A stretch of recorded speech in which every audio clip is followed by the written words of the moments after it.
ஆண்டவரே, எங்கள் இதயத்தை திறந்தருளும். இது இயேசு கிறிஸ்துவுக்குள் பிரியமான என் சகோதர சகோதரிகளே, இந்த நிமிட எச்சரிக்கை இயேசுவின் நாமத்தில் நான் உங்களை அன்போடு அழைக்கிறேன். ஆண்டவரே, எங்கள் இதயத்தை திறந்தருளும். எப்பொழுது மனிதனுடைய இதயம் திறக்கப்படுகிறது? கடவுள் திறப்பதில்லை, நாம் தான் திறக்கணும். கடவுள்கிட்ட கேட்குறோம், இதயத்தை திறந்துடுங்கன்னு கடவுள்கிட்ட கேட்குறோம்.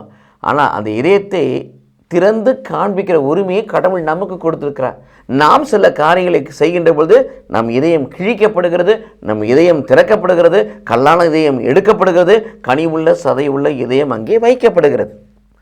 எரேமியா 36 25 26 பிரகாரம் இது இயேசு கிறிஸ்துவுக்குள் பிரியமானவர்களே, திருப்பாடல் 28:13 வாசிப்பது போல, தன் பாவத்தை அறிக்கை செய்து விட்டு விடுகிறவன் வாழ்வு பெறுவான், தன் பாவத்தை அறிக்கை செய்யாதவன் வாழ்வு பெற மாட்டான்.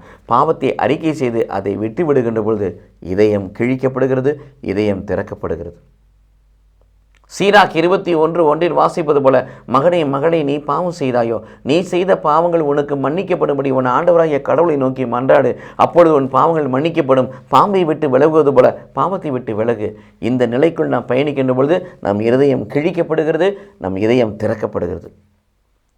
திருப்பாடல் 1:1 வாசிப்பது போல, தீயோரின் அறிவுரைப்படி நடவாமல், பாவிகளின் வழியில் செல்லாமல், பரியாரல் கூட்டத்தில் அமராமல், அல்லும் பகலும் திருச்சட்டத்தில் இன்பம் காணலாய் தியானிக்கின்ற பொழுது நம்ம இருதயம் கிழிக்கப்படுகிறது, நம்முடைய இருதயம் திறக்கப்படுகிறது, என்னுடைய வார்த்தை அங்கே வைக்கப்படுகிறது. கடவுள் விரும்புகிற இத்தகைய ஆவிக்குரிய காரியங்களை நாம் செய்கின்ற பொழுது நம் இதயத்தை கடவுள் கிழித்து, நம் இதயத்தை கடவுள் திறந்து, கல்லான இதயத்தை எடுத்துவிட்டு கனி உள்ள சதையுள்ள உணர்வுள்ள இதயத்தை வைக்கிறார். தன்னுடைய உடன்படிக்கையை அங்கே நிறுவுகிறார். கடவுள் நம்மை ஆசீர்வதிப்பாராக. ஆமென்.